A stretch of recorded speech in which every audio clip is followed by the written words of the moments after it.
Hey guys, press the bell icon on YouTube app and never miss another update with Teleglam.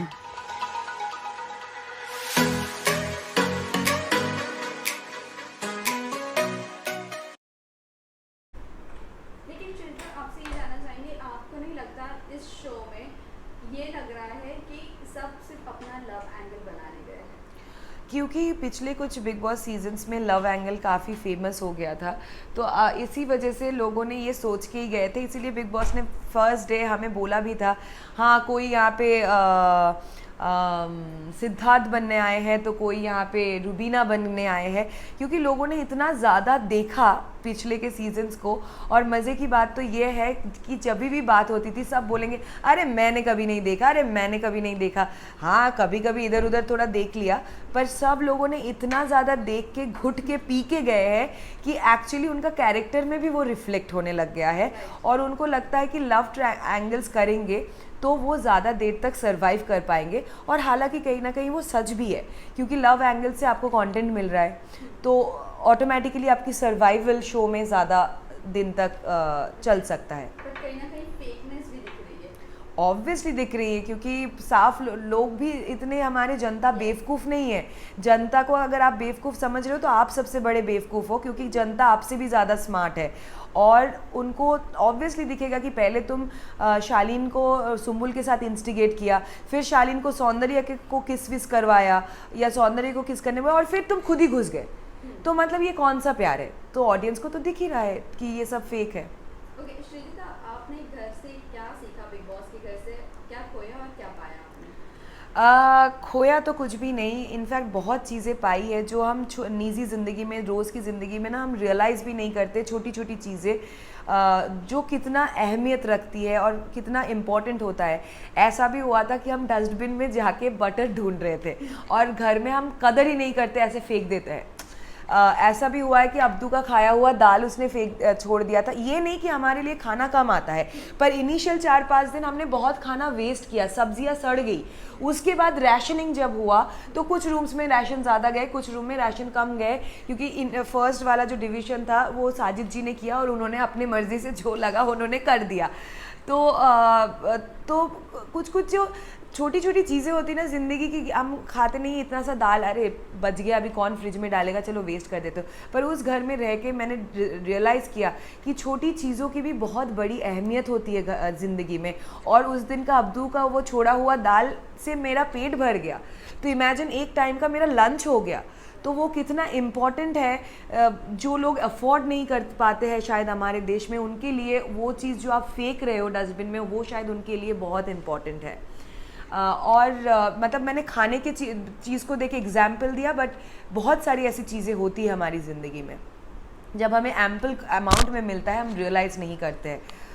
और फिर मेरा patience level बढ़ गया है, लोगों को सुनने की क्षमता बढ़ गई है।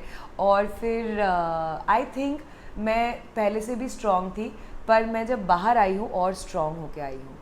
ओके, इसके अलावा ये जानना चाहेंगे, जब आप एलिमिनेट हुई, काफ़ी ट्विटर पर ट्रेंड कर रही थी कमबैक के नाम से, क्या कहना चाहूँगी इसके लिए आपके फैंस के बारे में? अगर फैंस चाहते हैं कि मैं कम बैक करूँ, तो मैं यही कहना चाहती हूँ कि ये मेरे हाथ में नहीं है। बट डेफिनेटली अगर मुझे मेकर्स अप्रोच करे कम बैक के लिए, तो मैं डेफिनेटली जाऊँगी। मैं आप लोगों को बिल्कुल निराश नहीं करूँगी और इस बार शायद और बेहतर तरीके से खेल भी सकती हूँ। ओके, आने के बाद घर पर सबसे पहली क्या चीज़ थी जो आपने की बिग बॉस के घर से आने के बाद? घर से आने के बाद मैं सोफ़ा पे बैठी और मैं रात के अराउंड 10 बजे पहुंची। पहले तो मैं और माइकल बहुत ज़्यादा एक्साइटेड हो गए, बहुत बात करने लग गए। माइकल कह रहे तुम्हें पता भी नहीं है क्या चल रहा है ट्विटर में, सब शॉक्ड है, कोई मान भी नहीं पा रहा है, ओ माय गॉड ये क्या हो गया।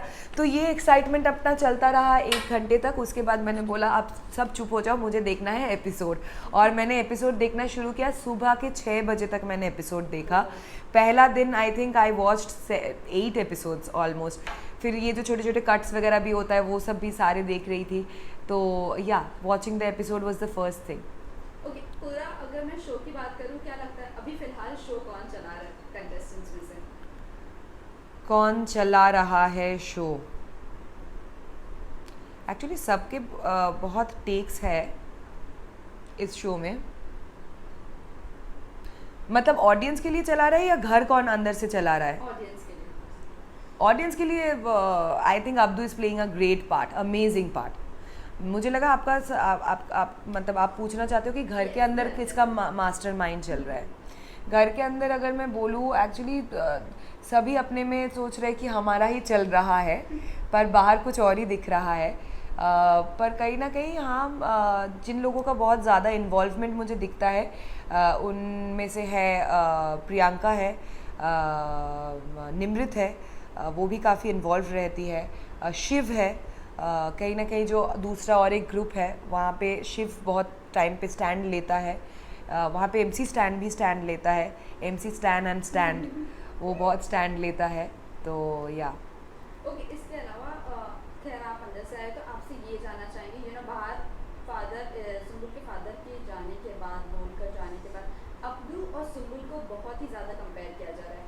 आप अंदर से आए हो, आपसे जानना चाहेंगे ये दोनों में अंदर लिटरली इतना ही डिफरेंस है क्या? ये बच्ची ही है, अब्दू इतने समझदार है? अब्दू बहुत समझदार है, ही is a very sensible guy, he has a beautiful heart, बहुत ही सुंदर दिल का आदमी है वो, सबसे मिल के रहता है और लोगों को लगता है कि उसको गेम समझ में नहीं आ रहा है, पर उसको सब समझ में आ रहा है, मतलब every thing he is understanding. पर उसका ये है कि मेरा नेचर ऐसा है कि हर चीज़ में पढ़ना नहीं है, हर झगड़े में पढ़ना नहीं है। मैं यहाँ पे लोगों को एंटरटेन करने आया हूँ, मैं गाना गाऊंगा, कैमरा देख के गाना गा रहा है, लोगों को एंटरटेन कर रहा है, घर वालों को भी एंटरटेन कर रहा है, पर उसको समझ सब कुछ आता है। And he is a very smart man, he has a beautiful heart और he is a smart man. On the other side Sumbul का मैं ये कहना चाहूँगी, शायद वो बाहर स्ट्रॉन्ग है, शायद वो घर के बाहर in the outside world she is a different character, क्योंकि बहुत लोगों ने उसको बाहर भी देखा था और जो लोग घर के अंदर भी थे वो लोग उसको घर के अंदर और बाहर जैसे देखा रिलेट नहीं कर पा रहे। और जितनी बात मेरी सुम्बुल से हुई है, उन्होंने मुझे यही कहा कि घर के अंदर मैं कहीं ना कहीं अपने आप को खो रही हूँ, मुझे वो पोजीशन दिख नहीं रहा है, मैं रिलेट नहीं कर पा रही हूँ। तो इस वजह से शायद she is coming across as very weak contestant, और इस वजह से शायद वो इतना ज़्यादा डिपेंडेंट हो रही है, क्योंकि वो कहीं ना कहीं वो सपोर्ट सिस्टम ढूंढ रही है घर के अंदर जो उसका केयर करे, उसको सपोर्ट करे, और वो गलत लोगों में वो चीज़ ढूंढ रही है, और she is getting a bit lost inside the house. Priyankit के बारे में क्या कहना है आपको? प्रियंकित के बारे में यही कहना चाहती हूँ कि उनका प्यार दोस्ती बहुत ही जेन्युइन है, बहुत ही सच है, और उन लोगों ने घर के अंदर जाके ये सब शुरू नहीं किया, उन लोगों का पहले भी एक शो साथ में किया है, और वो लोग बहुत अच्छे दोस्त बाहर से ही है और अंदर भी, and obviously they are very fond of each other.